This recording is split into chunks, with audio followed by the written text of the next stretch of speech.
Welcome to Golden Blue, everybody, home of the college football fan. And don't forget about the checklist. Hat check, sunglasses check, Pepsi check, notes check, sources check, and thick skin is a check. And don't forget to sing gear to represent your team and yourself in my background. Send it to P.O. Box 360, Liberty, South Carolina, 29657, and get yourself a shout out. On to the next video. In case you're wondering, these are the teams that we don't have represented for the mini helmets. As you can see, we actually have quite a few big brands that's not represented here at Golden Blue. I do know that Nevada and Cincinnati are on their way as far as mini helmet representation. So get your team represented here on Golden Blue. Hey, you already know what time it is, so might as well sit down, brace yourself, and buckle up because you are entering the speculation zone. Sorry guys, this will not be a Get It Gang video, but keep the ideas coming because you never know when I'm going to use your comment as a video idea. So keep leaving your video ideas in the comment section of these videos. No, this is more of a wrap-up video because this week, this could be the most important week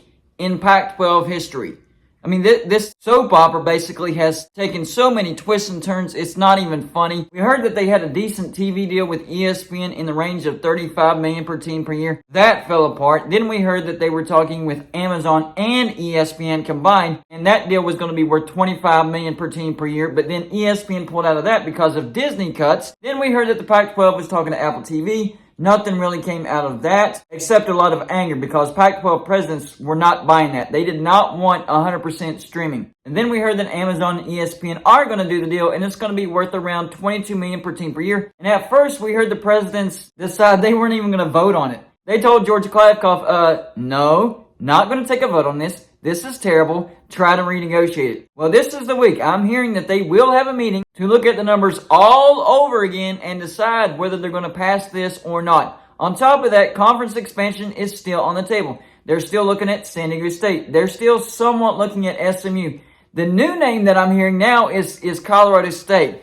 That raises some red flags to me, especially when it comes to Pac-12, because that tells me that they are expecting to lose some members. There is no way that the Pac-12 would be considering especially SMU and Colorado State unless they were expecting to lose members. San Diego State, yes, because that gives you a solid footprint in Southern California, and you lost USC and UCLA, and also Fresno State. I think the Pac-12 needs to add Fresno State. If they don't add Fresno State, something is wrong.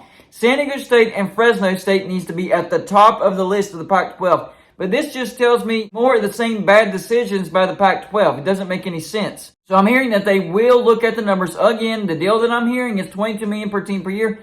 They are looking at conference expansion. But I've also talked about how Arizona reached out to Brett Yormark. They're wanting to talk to the Big 12. Maybe that conversation led to Arizona talking to the other three corners as far as Arizona State, Utah, and Colorado. Because then I heard that those three teams are also talking to the Big 12. So all four of the four corner schools talking to the Big 12.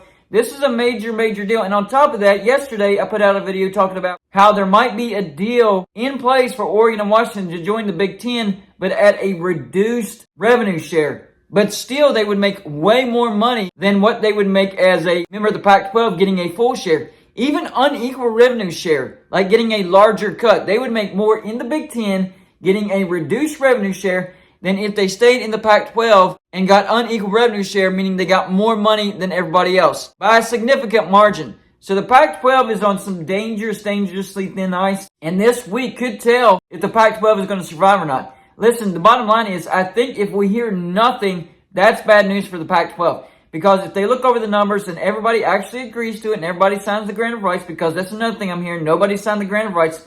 But if they're okay with the numbers, as bad as they may be, maybe they want the Pac-12 to exist that badly, and they decide to sign the grant of rights, the Pac-12 will continue to exist, and I expect to hear an announcement. Because listen, the bottom line is the Pac-12 has been receiving a lot of negative publicity. So if something good comes out of this, you better believe the Pac-12 will be anxious to put out a statement that says, hey, the Pac-12 is fine, we agree to the TV deal, the team signed the grant of rights, the Pac-12 is here to stay for at least 5 more years. That way, at least they can avoid any more negative publicity as far as the Pac-12 falling apart. However, if we hear nothing, that's a bad sign for the Pac-12.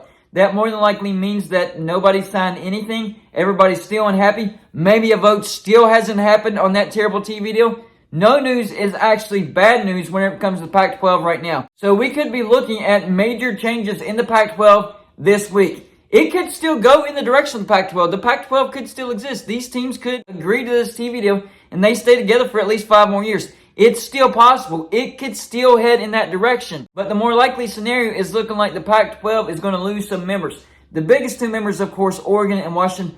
I believe that if Oregon and Washington leave for the Big Ten, then it's definitely all over for the Pac-12. Their value goes down significantly. Those 4 corner schools will bolt for sure. My question is, are they going to be looking to bolt for the Big 12 before Oregon and Washington make that move? That way it looks like their decision isn't reactive, it's more proactive, trying to, save some face. You got to look out for that as well. But Oregon and Washington, those are the 2 main brands. If those are gone, then the Pac-12 is basically done. The 4 corners will be gone. Oregon State and Washington State, hey, they could still go to the Big 12. In fact, later I'm going to do a video on ranking the teams as far as plausible for the Big 12 to get and their value, according to me, my opinion, to the Big 12. So stay tuned for that video as well. But Oregon State and Washington State, they're in a weird situation because they do grab that Pacific time zone for Brett Yormark. However, Arizona and Arizona State, they don't do daylight savings time. So during the regular season of the college football season, they actually do have Pacific time zone. So if the Big 12 can grab Arizona and Arizona State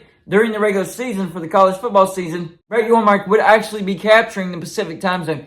So what value does Washington State and Oregon State actually add to the Big 12? Well, you're going to have to wait for my next video for me to tell you that. But they are in a bad situation. They're not bunched up with the 4 corner schools. However, I've also heard several other rumors saying that the Big 12 is actually talking to 6 members.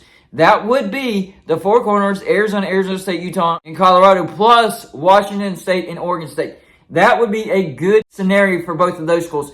Otherwise, they could be left in a very, very depleted Pac-12. A Pac-12 whose Power 5 status would be removed even if they did backfill from the Mountain West. So definitely the Autonomous 5 or Power 5 label is up for grabs for the Pac-12 this week. If those teams do not agree, that means the Pac-12 is in serious trouble. These teams are seriously thinking about joining another conference. Oregon and Washington could be joining the Big Ten for a reduced revenue share. And then, of course, the 4 corner schools jumping over to the Big 12. This is a very, very important week for the Pac-12. Very, very important week for Oregon State and Washington State as well. These 2 teams, I feel bad for them, I really do. They're looking at all these other universities, talking to these other conferences. No news about those 2 schools. But what did I say in another previous video? You got to watch out for the quiet schools because usually the quiet schools make the biggest moves. In Oregon State, Washington State, we haven't heard much from them as well. So maybe they're working on something that nobody knows about. Remember, a lot of this stuff does happen behind closed doors. So there's conversations that we don't even know about. Texas A&M going to the SEC, that conversation was going on for over 6 months.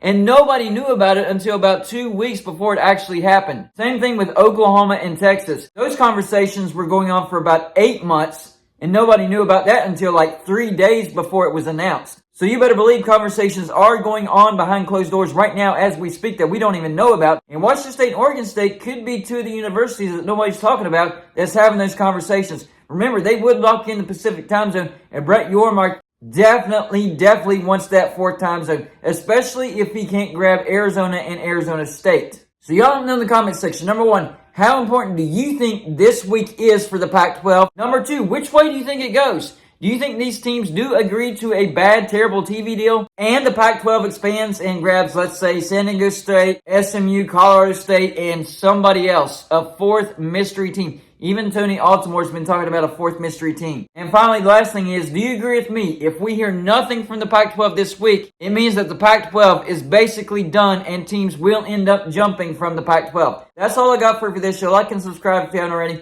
and I'll see you on my next show.